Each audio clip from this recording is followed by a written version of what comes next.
ವಿನಯ್ಗೆ tiffin ಅನ್ನು ಕೊಟ್ಟು ಬಾಗಿಲನ್ನೇ ನೋಡ್ತಾ ನಿಂತಿದ್ಲು ವೆಣ್ಣಿಲಾ.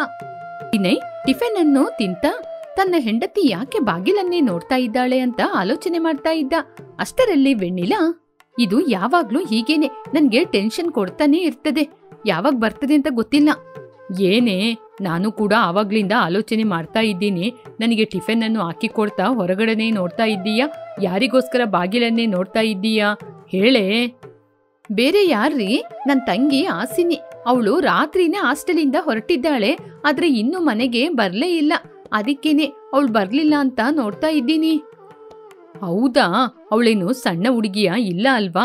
ಕಾಲೇಜ್ ಓದ್ಕೊಂಡು ಪಿಜಿಯಲ್ಲಿ ಇದ್ದಾಳೆ. ಅವಳೇನು ಸಣ್ಣ ಮಗು ಅಲ್ಲ, ಬೇಗ ಬರ್ತಾಳೆ, ನೀನ್ ಚಿಂತೆ ಮಾಡ್ಬೇಡ. ಹೌದು, ನಿನ್ ತಂಗಿ ಬರುವ ವಿಷಯ ನಂಗೆ ಹೇಳಲೇ ಇಲ್ಲ. ಆ ವಿಷಯ ನಿಮಗೆ ಹೇಳಿದ್ರೆ ನೀವೇನ್ ಮಾಡ್ತೀರಾ?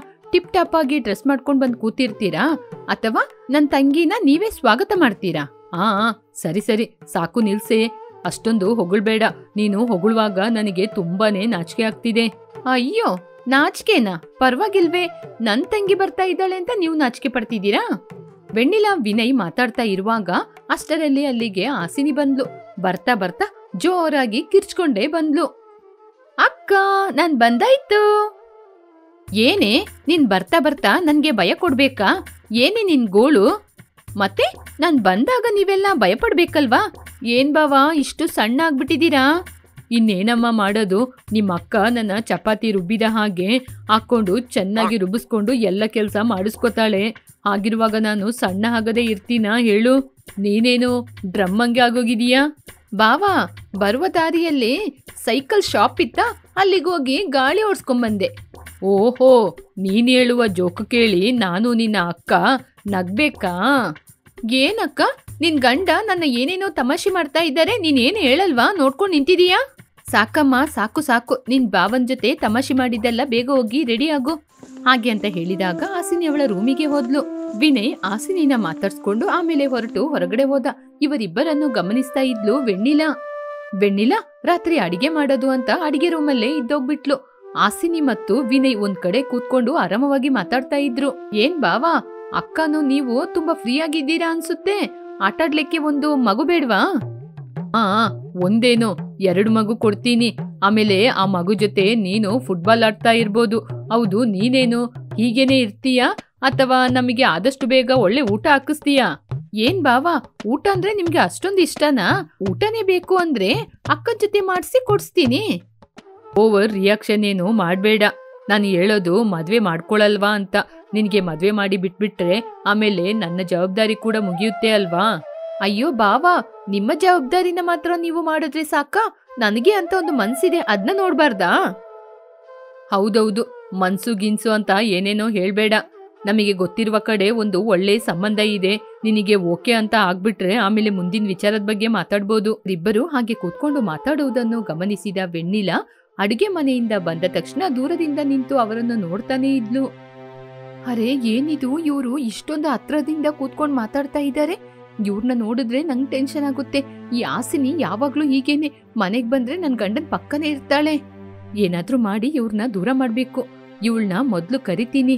ಏ ಹಾಸಿನಿ, ಸ್ವಲ್ಪ ಬಾರೆ, ಅಡಿಗೆ ಮನೆಯಲ್ಲಿ ಕೆಲ್ಸ ಇದೆ, ಅಕ್ಕನಿಗೆ ಸ್ವಲ್ಪ ಸಹಾಯ ಮಾಡೇ. ಆಗ ಹಾಸಿನಿ ಬಾವನ್ ಜೊತೆ ಕೂತು ಮಾತನಾಡುವುದನ್ನು ಬಿಟ್ಟು ಅಡುಗೆ ಮನೆಗೆ ಬಂದ್ಲು. ವೆಣ್ಣಿಲಾ ಹಾಸಿನಿ ಬರುವುದನ್ನು ನೋಡಿ ಬೇಗ ಬೇಗ ಅಡುಗೆ ಮನೆಗೆ ಬಂದು ಅಡಿಗೆ ಮಾಡುವ ರೀತಿ ನಾಟಕ ಮಾಡ್ತಿದ್ಲು. ಅಕ್ಕ, ಏನಕ್ಕ, ಏನ್ ಕೆಲ್ಸ ಹೇಳು? ಹಾಸ್ಟೆಲಿಂದ ಬಂದಿದ್ದೀನಿ, ಹೀಗೆ ಕರೆದು ಕೂರಿಸ್ಕೊಂಡು ಕೆಲಸ ಮಾಡಿಸ್ತೀಯಾ? ಹೌದು ಹಾಸಿನಿ, ನೀನ್ ಯಾವಾಗ ಹೊರಡ್ತೀಯಾ? ನಾಳೆನೇ ನಿಂಗೆ ಹಾಸ್ಟೆಲಿಗೆ ಹೋಗ್ಬೇಕಲ್ವಾ? ಅದೇನಕ್ಕ, ನಾನು ಇವತ್ತು ತಾನೇ ಬಂದಿದ್ದು, ಅಷ್ಟು ಬೇಗ ನನ್ನ ಕಳ್ಸಕ್ ನೋಡ್ತೀಯಾ? ಅಯ್ಯೋ, ಹಾಗೇನು ಇಲ್ಲ ಕಣೆ. ನೀನ್ ಯಾವಾಗ ಹೋಗ್ತೀಯ ಅಂತ ವಿಷಯ ಗೊತ್ತಾದ್ರೆ ನಿನಗೆ ಬೇಕಾದ ತಿಂಡಿ ತಿನಿಸುಗಳನ್ನು ಮಾಡಿಕೊಡ್ತೀನಿ. ಅದಕ್ಕೆ ಹೋಗ್ತೀನಕ್ಕ, ಇನ್ನೊಂದ್ 4 ದಿನ ಇದ್ದೋಗ್ತೀನಿ. ಅಯ್ಯೋ, 4 ದಿನನಾ? ಅಷ್ಟು ದಿನ ಯಾಕೇನೆ? ಕಾಲೇಜಲ್ಲಿ ಪಾಠನ ಕೂಡ ಕೇಳ್ಬೇಕಲ್ವಾ? ಇವತ್ತು 1 ದಿನ ಇದ್ದು ನಾಳೆ ಬೆಳಿಗ್ಗೆನೆ ಹೊರಟು ಬಿಡು, ಸರಿಯಾ? ಸರಿ, ನೀನು ಹೊರಡ್ತೀಯ?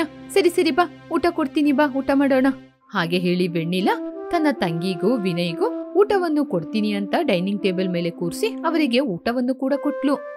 ಹಾಸಿನಿ ಮಾತ್ರ ಗಲಾಟೆಯನ್ನು ಮಾಡುತ್ತಾ ತನ್ನ ಭಾವನ ಪ್ಲೇಟಿಂದ ಊಟವನ್ನು ತೆಗೆದು ತಿಂತಿದ್ಲು. ಅದನ್ನು ನೋಡಿದ ತಕ್ಷಣ ವೆಣ್ಣಿಲನಿಗೆ ಕೋಪ ಬಂತು. ಏನೇ ನೀನು, ಏನೆಲ್ಲ ಮಾಡ್ತಾ ಇದ್ದೀಯಾ? ಭಾವನ್ ತಟ್ಟೆಯಿಂದ ತೆಗೆದು ತಿಂತಾರಾ? ಆಚೆ ಹೋಗೆ. ತಳ್ಳೆ ಆಚೆ. ಏನಕ್ಕ ಏನೇನೋ ಮಾತಾಡ್ತಿದೀಯಾ? ಯಾಕೆ ಬಾವನ್ ಜೊತೆ ಆಟ ಆಡ್ಬಾರ್ದಾ? ಬಾವನ ಪಕ್ಕ ಕೂತ್ಕೊಂಡು ಏನೇ ತಮಾಷೆಗಳು ಮಾಡ್ತಾ ಆಟ ಆಡೋದು? ನೀನು ತಳ್ಳ ಆ ಕಡೆಗೆ. ಹೀಗೆ ವೆಣ್ಣಿಲಾ ಅವಳು ತಂಗಿ ಮಾಡುವ ಚೇಷ್ಟೆಯನ್ನು ತಡೆಯಲಾಗದೆ ಅವಳನ್ನು ಆ ಕಡೆ ಹೋಗಕ್ಕೆ ಹೇಳಿದ್ಲು. ವೆಣ್ಣಿಲನಿಗೆ ಅವಳ ಗಂಡನಾದ ವಿನಯ್ ಜೊತೆ ಆಸಿನಿಯಾಗಿ ಫ್ರೀಯಾಗಿ ಮಾತಾಡೋದು ಇಷ್ಟ ಆಗ್ಲಿಲ್ಲ. ಹೀಗೆ ಕೋಪದಿಂದನೇ ಇದ್ಲು. 4 ದಿನಗಳ ನಂತರ ಆಸಿನಿ ಕೂಡ ಹೊರಟ್ಲು. ಆಸಿನಿ, ಒಬ್ಳೆ ಹೋಗ್ತೀಯಲ್ವಾ? ನಿಂಗ್ ಭಯ ಇಲ್ಲ ತಾನೇ?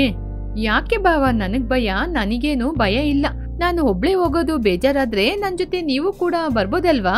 ಅದಕ್ಕೆ ತಾನೇ ಕೇಳ್ತಾ ಇದ್ದೀನಿ, ನಾನ್ ಬರ್ಲ ಜೊತೆಗೆ? ಬಾವಾ, ನೀವು ನನ್ ಜೊತೆಗ್ ಬರ್ತೀರಾ ಅಂದ್ರೆ ಪ್ರಪಂಚ ಫುಲ್ಲು ಸುತ್ತಕ್ ನಾನ್ ರೆಡಿ. ಇವಾಗ ಸಾಕು, ನಿಲ್ಸ್ತೀರಾ? ನಾನೊಬ್ಳು ಇಲ್ಲೇ ನಿಂತಿದ್ದೀನಿ, ಏನೇನೋ ಮಾತಾಡ್ತಾ ಇದ್ದೀರಾ? ನಿನ್ ತಂಗಿ ಜೊತೆ ತಾನೇ? ವಿನಯ್ ಹಾಗೆ ಹೇಳಿದಾಗ ಆಸಿನಿ ನಗ್ತಾ ಇದ್ಲು. ವೆಣ್ಣಿಲನಿಗೆ ಆ ಮಾತು ಕೇಳಿ ತುಂಬಾನೇ ಕೋಪ ಬಂತು. ಕೋಪದಿಂದ ವಿನಯ್ನ ಗಿಂಟಿದ್ಲು. ಅದನ್ನು ನೋಡಿದ ಆಸಿನಿ, ಅಯ್ಯಯ್ಯೋ ಏನಕ್ಕ ಬಾವನ ಗಿಂಟ್ತಾ ಇದ್ದೀಯಾ? ಬಾವನ್ ಜೊತೆ ಹೀಗೆ ಮಾತಾಡ್ತಾ ಇದ್ದೀನಿ ಅಂತ ನಿಂಗೆ ಜಲಸ್ಸ? ಹೆದರ್ಬೇಡ, ನಿನ್ ಗಂಡನ ನಾನು ಎತ್ಕೊಂಡು ಹೋಗಲ್ಲ. ಹಾಗೆ ಹೇಳಿ ಆಸಿನಿ ಅಲ್ಲಿಂದ ನಗುತ್ತಾ ಹೊರಟು ಹೋದ್ಲು. ವೆಣ್ಣಿಲನಿಗೆ ಮಾತ್ರ ಕೋಪ ತುಂಬಾ ಜಾಸ್ತಿನೇ ಇತ್ತು. ಹೀಗೆ ಆಸಿನಿ ಹೊರಟ ಮರುದಿನನೇ, ಹೌದು ಏನು, ನನ್ ತಂಗಿ ಬಂದ ತಕ್ಷಣ ನಿಮ್ ಮುಖ ಸಂತೋಷದಲ್ಲಿ ಬೆಳಗೋಗಿತ್ತು. ನಾನಿಲ್ಲದ ಸಮಯದಲ್ಲಿ ಅವಳ ಹತ್ರ ಕೂತ್ಕೊಂಡು ಏನೇನೋ ಗುಸುಗುಸು ಅಂತ ಮಾತಾಡ್ತಾ ಇದ್ರಿ. ಹೌದು, ನಿಮ್ಮಿಬ್ಬರ ಮಧ್ಯೆ ಏನ್ ನಡೀತಾ ಇದೆ? ಏನೇ, ಇನ್ನು ಸ್ಟಾರ್ಟ್ ಮಾಡಿಲ್ಲ ಅನ್ಕೊಂಡಿದ್ದೆ, ಅಷ್ಟು ಬೇಗ ಸ್ಟಾರ್ಟ್ ಮಾಡ್ಬಿಟ್ಟೆ. ಅವಳು ನಿನ್ ತಂಗಿ ಕಣೆ, ನಮ್ಮಿಬ್ಬರ ನಡುವೆ ಏನೇನೋ ಇರುತ್ತೆ. ನನಗೆ ಗೊತ್ತು ಕಣೆ, ಬಾಡಿ ಹೋದ ಮಸಾಲ ದೋಸೆ ರೀತಿ ನಿನ್ ಮುಖ ಇರುವಾಗನೇ ನಾನು ಅನ್ಕೊಂಡೆ. ಹಾಗೆ ಹೇಳಿದಾಗ ವೆಣ್ಣಿಲಾ ಏನು ಮಾತನಾಡದೆ ಅವಳ ರೂಮ್ ಒಳಗೆ ಹೊರಟು ಹೋದ್ಲು. ಹೀಗೆ ಸ್ವಲ್ಪ ದಿನ ಕಳೆಯಿತು. ಆಸಿನಿ ಒಂದು ದಿನ ತುಂಬಾ ಗೊಂದಲದಿಂದ ಮನೆಗೆ ಬಂದ್ಲು. ಅವಳನ್ನು ನೋಡಿದ ತಕ್ಷಣ ವೆಣ್ಣಿಲನಿಗೆ ಟೆನ್ಷನ್ ಆಯಿತು. ಏನೇ, ಹೇಳ್ದೆ ಕೇಳ್ದೆ ಬಂದ್ಬಿಟ್ಟಿದೀಯ, ಮುಖ ಏನೇ ಹಾಗೆ ಇದೆ? ಏನೂ ಇಲ್ಲಕ್ಕ, ನಾನ್ ಸ್ವಲ್ಪ ಹೊತ್ತು ರೆಸ್ಟ್ ಮಾಡ್ತೀನಿ. ಹಾಗೆ ಅಂತ ಆಸಿನಿ ಅವಳ ರೂಮಿಗೆ ಹೋಗಿ ರೆಸ್ಟ್ ಮಾಡಿದ್ಲು. ವಿನಯ್ ಬಂದು ಆಸಿನಿನ ಎಷ್ಟೇ ಮಾತಾಡ್ಸಿದ್ರು ಆಸಿನಿ ಅವನ ಜೊತೆ ಕೂಡ ಸರಿಯಾಗಿ ಮಾತಾಡ್ಲಿಲ್ಲ. ಹೀಗೆ 1 ವಾರ ಅವಳು ಬೇಜಾರಲ್ಲೇ ಇದ್ಲು. ಹಾಗಿರುವಾಗ ಒಂದು ದಿನ ವಿನಯ್ ಅವಳ ರೂಮಿಗೆ ಹೋದ. ಅಲ್ಲಿ ಗರ್ಭವನ್ನು ತೆಗೆಸುವ ಟ್ಯಾಬ್ಲೆಟ್ ಅನ್ನು ನೋಡ್ದ ವಿನಯ್. ನೀನು ಚೂಟಿ ಹುಡುಗಿ, ಎಲ್ರ ಜೊತೆ ತುಂಬಾ ಗಲಾಟೆ ಮಾಡ್ಕೊಂಡು ಓಡಾಡ್ಕೊಂಡು ತಮಾಷೆ ಮಾಡ್ಕೊಂಡಿರ್ತೀಯ. ಇವಾಗ ಯಾಕೆ ಒಂಥರ ಇದ್ದೀಯ? ಹೌದು, ಈ ಟ್ಯಾಬ್ಲೆಟ್ ಎಲ್ಲ ಏನು? ನಿನ್ನ ಅಕ್ಕನ ಜೊತೆ ಹೇಳದಿದ್ರು ನನ್ ಜೊತೆ ಹೇಳ್ಕೊ. ಬಾವಾ, ನಾನ್ ತಪ್ಪು ಮಾಡ್ಬಿಟ್ಟೆ ಬಾವಾ. ನಾನಿವಾಗ ಪ್ರೆಗ್ನೆಂಟ್ ಆಗಿದ್ದೀನಿ ಬಾವಾ. ನನಗಿವಾಗ 3 ತಿಂಗಳು. ಕಾಲೇಜಲ್ಲಿ ಒಬ್ಬನ್ನ ನಾನು ಪ್ರೀತಿ ಮಾಡಿದೆ. ಅವನು ನನ್ನ ಜೊತೆ ಸಂತೋಷವಾಗಿ ಸುತ್ತಾಡ್ತಾ ಇದ್ದ. ಸ್ವಲ್ಪ ದಿನಗಳಿಂದ ಅವನು ಎಲ್ಲೋದ ಅಂತಾನೆ ಗೊತ್ತಿಲ್ಲ. ನನಗೆ ಸತ್ತೋಗ್ಬಿಡ್ಬೇಕು ಅನ್ಸುತ್ತೆ ಬಾವಾ. ಆಸಿನಿ ಹಾಗೆ ಅಳ್ತಾ ಇರುವಾಗ ವಿನಯ್ ಅವಳನ್ನು ಸಮಾಧಾನ ಮಾಡಿದ. ವಿನಯ್ ಆಸಿನಿಯ ಕಣ್ಣನ್ನು ಒರೆಸ್ತಾ ಇದ್ದ. ಇದ್ದಕ್ಕಿದ್ದಂಗೆ ಸಡನ್ನೇ ಒಳಗೆ ಬಂದ ವೆಣ್ಣಿಲಾ ಅವರಿಬ್ಬರನ್ನು ನೋಡಿ ಅನುಮಾನ ಪಟ್ಲು. ಏನೇ, ಯಾಕೆ ನೀನು ಅಳ್ತಾ ಇದ್ದೀಯಾ? ನಿನ್ ಬಾವ ಯಾಕೆ ನಿನ್ಗೆ ಕಣ್ಣನ್ನು ಒರೆಸ್ತಾ ಇದ್ದಾರೆ? ನೀವಿಬ್ರು ಯಾಕೆ ಸಪ್ರೇಟ್ ಆಗಿ ಮಾತಾಡ್ತಿದ್ದೀರಾ? ಏನ್ ನಡೀತಾ ಇದೆ? ವೆಣ್ಣಿಲಾ ಹಾಗೆ ಕೋಪದಿಂದ ಮಾತಾಡುವಾಗ ವಿನಯ್ಗೆ ಭಯ ಆಗಿ ಎಲ್ಲ ವಿಚಾರವನ್ನು ಹೇಳಿದ. ಆಸಿನಿ ಗರ್ಭಿಣಿ ಅಂತ ಹೇಳಿ ಕಣ್ಣೀರನ್ನು ಹಾಕ್ತಾ ಇದ್ಲು. ನೀವಿಬ್ರು ನಾನ್ ಮನೇಲಿ ಇದ್ದೀನಿ ಇಲ್ಲ ಅಂತ ಕೂಡ ಗೊತ್ತಾಗದೆ ಎಷ್ಟು ಫ್ರೀಯಾಗಿ ಸುತ್ತಾಡ್ತಾ ಇದ್ರಿ. ನನ್ ತಂಗಿ ಜೊತೆ ಸುತ್ತಾಡಿ ನನ್ ತಂಗಿನ ಗರ್ಭಿಣಿ ಮಾಡಿದ್ದೀರಾ. ಅವಳು ಏನು ತಿಳಿಯದಿರುವ ಹುಡುಗಿ. ನನ್ ಜೀವನನ ಹಾಳು ಮಾಡ್ತಿದ್ದೀರಾ. ಮನೆ ಬಿಟ್ಟು ಹೊರಗೋಗಿ. ಅದಲ್ಲ ಕಣೆ, ನನ್ ಮಾತನ್ನ ಕೇಳೆ. ಅಕ್ಕ, ಇದ್ರಲ್ಲಿ ಭಾವನ್ ತಪ್ಪಿಲ್ಲ. ಭಾವನ್ ಮೇಲೆ ಸಂದೇಹ ಪಡ್ಬೇಡ. ನಿನ್ ಭಾವನ್ ಬಗ್ಗೆ ನನ್ ಜೊತೆ ಏನು ಹೇಳಕ್ ಬರ್ಬೇಡ. ನನ್ ಮುಂದೆನೆ ಎಷ್ಟೋ ಸಲ ನೀವಿಬ್ರು ಅನ್ಯೋನ್ಯವಾಗಿ ಇದ್ದಿದ್ದೀರಾ. ಇವಾಗ ನಿನ್ ಭಾವನಿಗೆ ಸಪೋರ್ಟ್ ಮಾಡ್ತೀಯಾ? ಮರ್ಯಾದೆಯಿಂದ ಹೊರಗೋಗಿ, ನಾನ್ ಪೊಲೀಸರನ್ನ ಕರಿತೀನಿ. ವೆಣ್ಣಿಲಾ, ನೀನ್ ತಪ್ಪಾಗಿ ಮಾತಾಡ್ತಾ ಇದೀಯಾ. ಒಮ್ಮೆ ನನ್ ಮಾತ್ ಕೇಳು. ಬೇಡ, ನನ್ ಜೊತೆ ನೀವು ಏನ್ ಮಾತಾಡಕ್ ಬರ್ಬೇಡಿ. ನಾನು ಹೇಳದ್ನ ಕೇಳದೆ ಇಲ್ಲೇ ನಿಂತಿದ್ರಿ ಅಂದ್ರೆ ಕತ್ತಿ ತಗೊಂಡ್ ನನ್ನ ನಾನೇ ಕಡ್ಕೊಂಡ್ ಸಾಯ್ತೀನಿ. ಹೀಗೆ ವೆಣ್ಣಿಲಾ ಅಷ್ಟೊಂದು ಕೋಪದಿಂದ ಮಾತಾಡುವಾಗ ವಿನಯ್ ಏನು ಮಾತನಾಡದೆ ಇನ್ನು ಅಲ್ಲಿ ನಿಲ್ಲದ್ ಬೇಡ ಅಂತ ಹೊರಗಡೆ ಬಂದ್ಬಿಟ್ಟ. ಆಸಿನಿ ಗರ್ಭಿಣಿಯಾಗಿರುವುದರಿಂದ ಅವಳನ್ನು ಮನೆಯಲ್ಲೇ ಇರಿಸಿ ಎಲ್ಲವನ್ನೂ ನೋಡ್ಕೊಂಡ್ಲು ವೆಣ್ಣಿಲಾ. ಒಂದೇ ಮನೆಯಲ್ಲಿ ಇದ್ರೂ ಕೂಡ ತನ್ನ ತಂಗಿ ಜೊತೆ ವೆಣ್ಣಿಲಾ ಮಾತಾಡ್ತಾನೆ ಇರ್ಲಿಲ್ಲ. ಅವಳು ಏನ್ ಹೇಳಕ್ ಬಂದ್ರು ಕಿವಿ ಕೊಟ್ಟು ಕೇಳ್ತಾನೆ ಇರ್ಲಿಲ್ಲ. ಹೀಗೆ 7 ತಿಂಗಳಾಯಿತು. ಸ್ವಲ್ಪ ದಿನದಲ್ಲೇ ಅವಳಿಗೆ ಹೊಟ್ಟೆ ನೋವು ಕೂಡ ಬಂತು. ಅಕ್ಕ, ಇವಾಗ್ಲಾದ್ರೂ ನನ್ ಮಾತ್ ಕೇಳು. ಭಾವ ತುಂಬಾ ಒಳ್ಳೆಯವರು. ಅವರು ಯಾವ ತಪ್ಪುನೂ ಮಾಡಿಲ್ಲ. ನನ್ ಹೊಟ್ಟೆಯಲ್ಲಿ ಬೆಳೀತಾ ಇರುವ ಮಗುವಿಗೆ ಭಾವ ಅಲ್ಲ ಕಣೆ ತಂದೆ. ನನ್ ಮಾತ್ ಕೇಳೆ. ನೋಡು ಆಸಿನಿ, ನೀನ್ ಏನೇ ತಪ್ಪು ಮಾಡಿದ್ರು ಯಾಕೆ ಗೊತ್ತಾ, ನಿನ್ನ ಮನೆಯಲ್ಲೇ ಇರ್ಸ್ಕೊಂಡಿದ್ದೀನಿ. ಹುಟ್ಟುವ ಮಗುಗೆ ಯಾವ ತೊಂದರೆ ಬರಬಾರ್ದು ಅಂತ. ವೆಣ್ಣಿಲಾ ಆಸಿನಿ ಹೀಗೆ ಮಾತಾಡ್ತಾ ಇದ್ದಾಗ ಅಲ್ಲಿಗೆ ವಿನಯ್ ಒಂದು ಹುಡುಗನನ್ನು ಕರ್ಕೊಂಬಂದ. ಅವನನ್ನು ನೋಡಿದ ತಕ್ಷಣ ಹಾಸಿನಿ ಅಳ್ತಾ ಇದ್ಲು. ಇಲ್ಲಿ ನೋಡು ಹಾಸಿನಿ, ನಿನ್ನ ಹೊಟ್ಟೆಯಲ್ಲಿ ಬೆಳೀತಾ ಇರುವ ಮಗುವಿಗೆ ಇವನೇ ತಾನೇ ತಂದೆ. ಈ ಹರಿ ಎಲ್ಲೋ ಹೋಗೋಣ ಅನ್ಕೊಂಡಿದ್ದ, ಇವನ್ನ ಕರ್ಕೊಂಬಂದಿದ್ದೀನಿ. ಆಗ ಹರಿ ಕೂಡ ಹಾಸಿನಿಯನ್ನು ನೋಡಿ ಕಣ್ಣೀರು ಆಗ್ತಾ ಅಳ್ತಾ ಇದ್ದ. ಸಾರಿ ಹಾಸಿನಿ, ನನ್ನನ್ನು ಕ್ಷಮಿಸು. ನಮ್ಮ ಮನೆಯಲ್ಲಿರುವವರು ಒಪ್ಕೊಳ್ಳೋದಿಲ್ಲ ಅಂತ ಅವರಿಂದ ನಿನ್ನ ಬಿಟ್ಬಿಟ್ಟು ನಾನು ದೂರ ಹೋಗಕ್ಕೆ ಪ್ರಯತ್ನ ಪಟ್ಟೆ. ಆದ್ರೆ ನನ್ನ ಮನ್ಸು ಒಪ್ಲಿಲ್ಲ. ಅವಾಗ್ಲೇ ವಿನಯ್ ಬಂದು ನನ್ನ ಮನ್ಸನ್ನು ಬದಲಾಯಿಸಿದ್ರು. ನಾನು ಮಾಡಿದ ತಪ್ಪು ಏನು ಅಂತ ಅರ್ಥ ಆಯ್ತು. ನಾವು ಇನ್ಮುಂದೆ ಯಾರಿಗೂ ಭಯಪಡಬೇಕಾದ ಅವಶ್ಯಕತೆ ಇಲ್ಲ. ನಮ್ಮ ಮಗು ಜೊತೆ ನಾವು ಸಂತೋಷವಾಗಿ ಜೀವನ ಮಾಡೋಣ. ಹರಿಯ ಮಾತು ಕೇಳಿ ಹಾಸಿನಿ ದುಃಖಪಟ್ಟು ಅಳ್ತಾ ಇದ್ಲು. ವೆಣ್ಣಿಲನಿಗೆ ಕೂಡ ತಾನು ಮಾಡಿದ ತಪ್ಪೇನು ಅಂತ ಗೊತ್ತಾಯಿತು. ಗಂಡನಾದ ವಿನಯ್ ಕೈಯನ್ನು ಹಿಡಿದುಕೊಂಡು, ನನ್ನನ್ನು ಕ್ಷಮಿಸ್ರಿ. ಶ್ರೀರಾಮನ ರೀತಿ ಇರುವಂತಹ ನನ್ನ ಗಂಡನನ್ನು ನಾನೇ ತಪ್ಪಾಗಿ ತಿಳ್ಕೊಂಡೆ. ನನ್ನನ್ನು ಕ್ಷಮಿಸಿ. ನಾನು ಎಷ್ಟೇ ಕಷ್ಟ ಕೊಟ್ಟರು ನೀವು ತಡ್ಕೊಂಡ್ರಿ. ನಿಮ್ಮಂತ ಗಂಡ ನನಗೆ ಗಂಡನಾಗಿ ಸಿಕ್ಕಿದ್ದು ನಾನ್ ಮಾಡಿರುವ ಪುಣ್ಯ. ನಿಮ್ಮ ಮನ್ಸನ್ನು ಅರ್ಥ ಮಾಡ್ಕೊಳ್ದೆ ನಾನು ತಪ್ಪು ಮಾಡ್ಬಿಟ್ಟೆ. ಹಾಗೆ ಅಂತ ತನ್ನ ಗಂಡನನ್ನು ತಬ್ಬಿಕೊಂಡ್ಲು.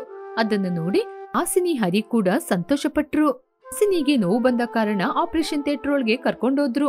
ಸ್ವಲ್ಪ ಸಮಯದ ನಂತರ ಹುಟ್ಟಿದ ಮಗುವಿನ ಧ್ವನಿಯನ್ನು ಕೇಳಿ ಅವರು ಮೂವರು ಸಂತೋಷಪಟ್ರು.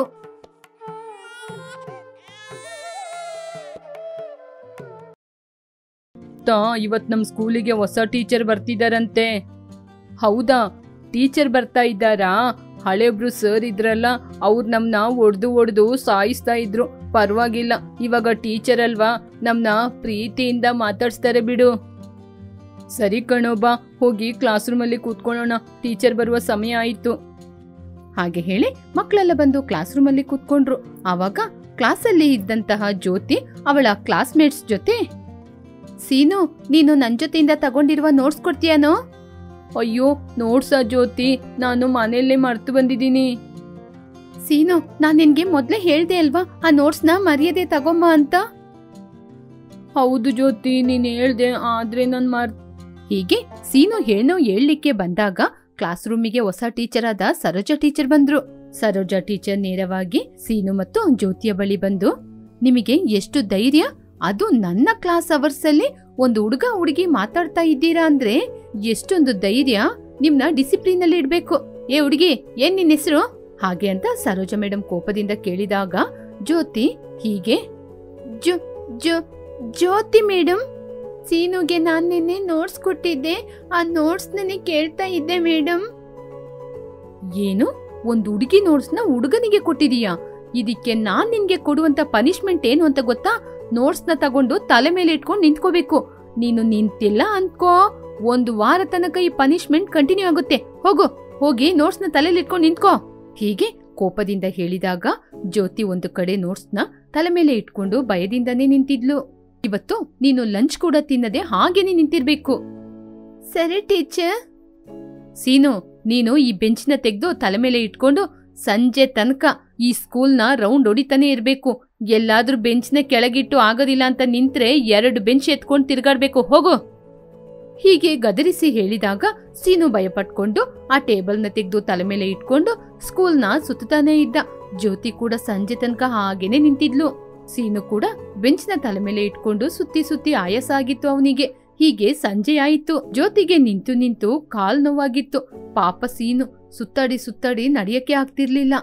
ನೋಡಿದ್ರಾ, ಇನ್ ಮುಂದೆ ಹುಡುಗ ಹುಡುಗಿ ನನ್ ಕ್ಲಾಸ್ ರೂಮ್ ಅಲ್ಲಾಗ್ಲಿ ಹೊರಗಡೆ ಆಗ್ಲಿ ಎಲ್ಲಾದ್ರೂ ಮಾತಾಡಿದ್ರೆ ಕಂಡ್ರೆ ಇದಕ್ಕಿಂತ ಕಠಿಣವಾದ ಶಿಕ್ಷೆ ಇರುತ್ತೆ ನೋಡ್ಕೊಳ್ಳಿ. ಹೀಗೆ ಸರೋಜಾ ಟೀಚರ್ ಮಕ್ಕಳನ್ನ ಎದುರಿಸ್ತಾ ಇದ್ರು. ನಿಮ್ಗೆ ಇನ್ನೊಂದು ವಿಚಾರ, ಎಂದಿನಂತೆ ನೀವು 10 ಗಂಟೆಗೆಲ್ಲ ಕ್ಲಾಸಿಗೆ ಬಂದ್ರೆ ಆಗೋದಿಲ್ಲ. ಇನ್ ಮುಂದೆ ಎಲ್ರು ಕೂಡ 8:15 ಕ್ಲಾಸಿಗೆ ಬಂದ್ಬಿಡ್ಬೇಕು. ಯಾರಾದ್ರೂ ತಡವಾಗಿ ಬಂದ್ರೆ ಅಷ್ಟೇ, ಮತ್ತೆ ಶಿಕ್ಷೆ ಕಠಿಣವಾಗಿರುತ್ತೆ. ಹೀಗೆ ಟೀಚರ್ ಹೇಳಿ ಹೋದ ನಂತರ ಮಕ್ಕಳು ಒಬ್ಬರ ಮುಖವನ್ನು ಒಬ್ಬರು ನೋಡ್ಕೊಂಡೇ ಕೂತಿದ್ರು. ಏನೋ ಈ ಲೇಡಿ ಟೀಚರ್ ಹೀಗಿದ್ದಾರೆ, ನಾನು ಲೇಡಿ ಟೀಚರ್ ಅಲ್ವಾ, ನಮ್ನ ಪ್ರೀತಿಯಿಂದ ನೋಡ್ಕೋತಾರೆ ಅನ್ಕೊಂಡಿದ್ರೆ ಈ ಟೀಚರ್ ಏನೋ ಇಷ್ಟೊಂದು ಮೋಸವಾಗಿದ್ದಾರೆ. ನಾವು ಏನ್ ತಪ್ಪು ಮಾಡದಿದ್ರು ನಮ್ಗೆ ಶಿಕ್ಷೆ ಕೊಡ್ಲಿಕ್ಕೆ ರೆಡಿಯಾಗಿದ್ದಾರೆ ಕಣೋ. ಹೌದು ಕಣೋ, ಈಗಿದ್ರೆ ನಾವು ಬರೋದು ಸ್ಕೂಲಿಗಲ್ಲ, ನರಕಕ್ಕೆ. ಮರುದಿನ ಎಲ್ಲರೂ ಸ್ಕೂಲಿಗೆ 8:15ನೇ ಬಂದಿದ್ರು. ಆದ್ರೆ ವಾಣಿ ಎನ್ನುವ ಹುಡುಗಿ ಮಾತ್ರ ಸ್ವಲ್ಪ ತಡವಾಗಿ ಕ್ಲಾಸಿಗೆ ಬಂದ್ಲು. ನಾನ್ ನಿನ್ಗೆ ನೆನ್ನೆನೆ ಹೇಳ್ದೆ ತಾನೆ, ಕ್ಲಾಸ್ ರೂಮಿಗೆ ಲೇಟಾಗಿ ಬರಬಾರ್ದು, 8:15 ಕ್ಲಾಸಿಗೆ ಬರ್ಬೇಕು ಅಂತ. ಸಾರಿ ಟೀಚರ್, ಮನೆಯಲ್ಲಿ ನಮ್ ತಾಯಿ ಇಲ್ಲ, ನಾನೇ ನಮ್ ತಂದೆಗೆ ಅಡಿಗೆ ಎಲ್ಲ ಮಾಡಿ ಕೊಟ್ಟು ಬರುವಾಗ ಇಷ್ಟೊತ್ತಾಯ್ತು. ನಾನು ನಿನ್ನೆ ಹೇಳ್ದೆ ಅಲ್ವಾ, ಯಾರಾದ್ರೂ ಒಬ್ರು ಲೇಟಾಗಿ ಬಂದ್ರು ಕೂಡ ಎಲ್ರಿಗೂ ತಕ್ಕ ಶಿಕ್ಷೆ ಕೊಟ್ಟೆ ಕೊಡ್ತೀನಿ ಅಂತ. ಸರಿ, ಸ್ಟೂಡೆಂಟ್ಸ್ ಎಲ್ಲ ಗ್ರೌಂಡಿಗೆ ಹೋಗಿ ಹೈ ಜಂಪ್ ನ ಮಾಡ್ತಾ ಇರಿ, ಹೋಗಿ ಹೋಗಿ ಹಾಗೆ ಅಂತ ಹೇಳಿದಾಗ ಸ್ಟೂಡೆಂಟ್ ಎಲ್ಲ ಗ್ರೌಂಡಿಗೆ ಬಂದು ಪಾಪ ಎಲ್ಲರೂ ಹೈ ಜಂಪ್ ನ ಮಾಡ್ತಾನೆ ಇದ್ರು. ಹೀಗೆ ಸ್ವಲ್ಪ ಹೊತ್ತಲ್ಲೇ ಸ್ಟೂಡೆಂಟ್ಸಿಗೆಲ್ಲ ಆಯಾಸವಾಗಿ ಅವರು ಸ್ವಲ್ಪ ರೆಸ್ಟ್ ತಗೊಳ್ಳೋಣ ಅಂತ ನಿಂತಿದ್ರು. ಅದನ್ನು ನೋಡಿದ ಟೀಚರ್, ಯಾರಾದ್ರೂ ಆಯಾಸ ಆಗ್ತಿದೆ ಅಂತ ನಿಂತಲ್ಲೇ ನಿಂತ್ರೆ ಆಮೇಲೆ ರಾತ್ರಿ ಆದ್ರೂ ಕೂಡ ನಿಮ್ನ ಮನೆ ಕಳ್ಸದೆ ಇಲ್ಲೇ ಪನಿಷ್ಮೆಂಟ್ ನ ಕಂಟಿನ್ಯೂ ಮಾಡ್ತೀನಿ. ಅದರಿಂದ ಸ್ಟೂಡೆಂಟ್ ಎಲ್ಲ ತುಂಬಾನೇ ಭಯಪಡುತ್ತಾ ಹೈ ಜಂಪ್ ಮಾಡಲು ಆರಂಭಿಸಿದ್ರು. ಹೀಗೆ ಅವರಿಗೆ ಆಯಾಸ ಆದ್ರೂ ಕೂಡ ಹೈ ಜಂಪ್ ಮಾಡ್ತಾನೆ ಇದ್ರು. ಆ ನಂತರ ಬಂಟಿ ಧೈರ್ಯವಾಗಿ ಟೀಚರ್ ಜೊತೆ ಹೋಗಿ, ಟೀಚರ್ ಸ್ಕೂಲ್ ಟೈಮ್ ಮುಗೀತಲ್ವಾ, ಮನೆಗೆ ಹೋಗ್ಬೋದಾ ಹೀಗೆ ಭಯಪಡುತ್ತಾ ಕೇಳಿದ. ಆಗ ಸರೋಜಾ ಟೀಚರ್, ಏನು ಇವಾಗ್ಲೇ ಮನೆಗೆ ಹೋಗ್ತೀರಾ? ಇವಾಗ ಮನೆಗೆ ಹೋಗಿ ಏನ್ ಮಾಡ್ತೀರಾ? ಟಿವಿ ನೋಡ್ತೀರಾ? ಇನ್ ಮುಂದಕ್ಕೆ ಯಾವ ಸ್ಟೂಡೆಂಟ್ ಆದ್ರೂ ಕೂಡ ಸಂಜೆ 4 ಗಂಟೆಯಿಂದ 6 ಗಂಟೆ ತನಕ ನಾನು ಕ್ಲಾಸ್ ತಗೋತೀನಿ. ಆದ್ರಿಂದ ಅದುವರೆಗೂ ಇಲ್ಲೇ ಕೂತ್ಕೊಂಡು ಕ್ಲಾಸ್ನ ಗಮನಿಸ್ಬೇಕು. ಆಮೇಲೆ ನಿಮಗೆ ಸಂಡೇ ಕೂಡ ರಜೆ ಅನ್ನೋದೇ ಇಲ್ವೇ ಇಲ್ಲ. ಹಾಗೆ ಅಂತ ಸರೋಜಾ ಟೀಚರ್ ಅವರ ರೂಲ್ಸ್ ನ ಹೇಳಿ ಸಂಜೆ 6:30 ಗಂಟೆ ತನಕ ಕ್ಲಾಸ್ ನ ತಗೊಂಡ್ರು. ಅಯ್ಯೋ, ಈ ಟೀಚರ್ ನಮ್ನ ಸಾಯಿಸ್ತಾ ಇದ್ದಾರೆ. ಓದಿ ಓದಿ ಅಂತ ಸಂಜೆ ತನಕನೂ ಓದಿಸ್ತಾನೆ ಇದ್ದಾರೆ. ಟೀಚರ್ ಅಷ್ಟು ಮಾತ್ರನ ಹೇಳಿದ್ರು, ಎಷ್ಟೊಂದು ರೂಲ್ಸ್ ಹಾಕಿದ್ದಾರೆ. ಬೆಳಿಗ್ಗೆ ಬೇಗ ಬರ್ಬೇಕು, ಸಂಜೆ 6:30 ತನಕ ಕ್ಲಾಸ್ ತಗೋತೀನಿ, ಹುಡುಗರ ಜೊತೆ ಮಾತಾಡಬಾರ್ದು, ಭಾನುವಾರನೂ ಕ್ಲಾಸ್ ತಗೋತೀನಿ, ಪರೀಕ್ಷೆಯಲ್ಲಿ 100ಕ್ಕೆ 100 ಮಾರ್ಕ್ಸ್ ತೆಗಿಬೇಕು, ಇಲ್ಲದಿದ್ರೆ 10 ಪಟ್ಟು ಏಟು. ಹೀಗೆ ಫ್ರೆಂಡ್ಸ್ ಎಲ್ಲರೂ ಅವರವರ ಸಮಸ್ಯೆನ ಒಬ್ಬರಿಗೊಬ್ಬರು ಹೇಳಿಕೊಳ್ತಾ ಇದ್ರು. ಹೀಗೆ ಕೆಲವು ದಿನಗಳು ಕಳೆಯಿತು. ಆಂಟಿ, ನಿನಗೆ ಒಂದು ವಿಚಾರ ಗೊತ್ತಾ? ಇವಾಗ ಮಳೆಕಾಲ ಆರಂಭ ಆಗಿದೆ ಅಂತೆ. ಮಳೆ ಜಾಸ್ತಿ ಇರುವ ಕಾರಣ ಸ್ಟೇಟ್ ಅಲ್ಲಿ ಎಲ್ಲ ಕಡೆ ರಜೆ ಬಿಟ್ಟಿದಾರಂತೆ. ಆವಾಗ ಬಂಟಿ ಕೂಡ ಸಂತೋಷದಿಂದ, ಅಯ್ಯೋ, ಏನೋ ನೀನ್ ಹೇಳೋದು ನಿಜಾನಾ? ಈ ಟೀಚರಿಂದ ಕನಿಷ್ಠ 1 ವಾರ ಆದ್ರೂ ದೂರ ಇರ್ಬೋದಲ್ವಾ? ಹೀಗೆ ಮಕ್ಕಳೆಲ್ಲ ತುಂಬಾ ಸಂತೋಷದಿಂದ ಕ್ಲಾಸಿಗೆ ಬಂದ್ರು. ಕ್ಲಾಸಲ್ಲಿ ಮಕ್ಕಳೆಲ್ಲ ರಜೆ ಸಿಗುತ್ತೆ ಅಂತ ತುಂಬಾ ಸಂತೋಷದಲ್ಲಿದ್ರು. ಆದ್ರೆ ಸರೋಜಾ ಟೀಚರ್ ಮಾತ್ರ, ಇಲ್ಲಿ ನೋಡಿ ಮಕ್ಕಳೇ, ಎಷ್ಟೇ ಮಳೆ ಬಂದ್ರೂ ಕೂಡ ನೀವೆಲ್ಲರೂ ಮನೆಯಲ್ಲಿ ಕೂರದೆ ಕ್ಲಾಸ್ ರೂಮಿಗೆ ಬರ್ಬೇಕು. ಏನಾದ್ರೂ ಕೂಡ ಎಲ್ಲರೂ ಸ್ಕೂಲಿಗೆ ಬರ್ಬೇಕು. ಹಾಗೆ ಹೇಳಿ ಸರೋಜಾ ಎಲ್ಲರಿಗೂ ವಾರ್ನಿಂಗ್ ಕೊಟ್ರು. ಈ ಟೀಚರ್ ನಮಗೆ ಒಂದಿನಾನು ನೆಮ್ಮದಿಯನ್ನೇ ಕೊಡೋದಿಲ್ಲ. ಹಾಗೆ ಹೇಳ್ಕೊಂಡು ಮಕ್ಕಳೆಲ್ಲ ತುಂಬಾನೇ ದುಃಖ ಪಡ್ತಾ ಇದ್ರು. ಆ ದಿನ ರಾತ್ರಿ ಜೋರಾಗಿ ಮಳೆ ಬಂತು. ರೋಡಲ್ಲಿ ತುಂಬಾ ನೀರೇ ತುಂಬಿತ್ತು. ಆವಾಗ ಮಕ್ಕಳು ಅವರ ಮನಸ್ಸಲ್ಲಿ, ಹಬ್ಬ, ಇವತ್ತು ಆ ದೆವ್ವ ಕೂಡ ಶಾಲೆಗೆ ಬರೋದಿಲ್ಲ, ನಾವು ಕೂಡ ಹೋಗೋದೇ ಬೇಡ. ಮಕ್ಕಳು ಸಂತೋಷದಿಂದ ಇದ್ರು. ಆವಾಗ ಸರೋಜಾ, ಹುಚ್ಚು ಮಕ್ಕಳು, ನಾನು ಈ ಮಳೆಗೆ ಶಾಲೆಗೆ ಬರೋದಿಲ್ಲ ಅಂತ ಅವರು ಆಲೋಚನೆ ಮಾಡ್ಕೊಂಡಿರ್ತಾರೆ. ಹಾಗೆ ಅಂತ ಹೇಳಿಕೊಂಡು ಟೀಚರ್ ಎಲ್ಲ ಮಕ್ಕಳನ್ನು ದೋಣಿಯನ್ನು ನಡೆಸುತ್ತಾ ಎಲ್ಲ ಮಕ್ಕಳನ್ನು ದೋಣಿಯಲ್ಲೇ ಕೂರಿಸ್ಕೊಂಡು ಟೀಚರೇ ದೋಣಿಯನ್ನು ನಡೆಸುತ್ತಾ ಮಕ್ಕಳನ್ನು ಕೂರಿಸಿಕೊಂಡು ಶಾಲೆಗೆ ಕರ್ಕೊಂಡ್ಬಂದ್ರು. ಲೇ ಅಜಯ್, ಏನೋ ಸುನಾಮಿ ಬಂದ್ರು ಕೂಡ ಈ ಟೀಚರ್ ನಮ್ನ ಶಾಲೆಗೆ ಕರ್ಕೊಂಬರ್ತಾರೆ ಕಣೋ. ಸತ್ತೋದ್ರು ಕೂಡ ಎದ್ದು ಕೂತ್ಕೊಂಡು ಮತ್ತೆ ನಮ್ಗೆ ಪಾಠನೇ ಹೇಳ್ಕೊಡ್ತಾರೆ. ಮಕ್ಕಳೆಲ್ಲರೂ ಹೆದರ್ತಾ ಇದ್ರು. ಸರೋಜಾ ಟೀಚರ್ ಮಕ್ಕಳನ್ನು ಓದಿ ಓದಿ ಅಂತ ಟಾರ್ಚರ್ ಕೊಡ್ತಿದ್ರು. ಮಕ್ಕಳೇ, ನೆಕ್ಸ್ಟ್ ವೀಕಲ್ಲೇ ನಿಮ್ಗೆ ಎಕ್ಸಾಮ್ಸ್ ಬರ್ತಾ ಇದೆ.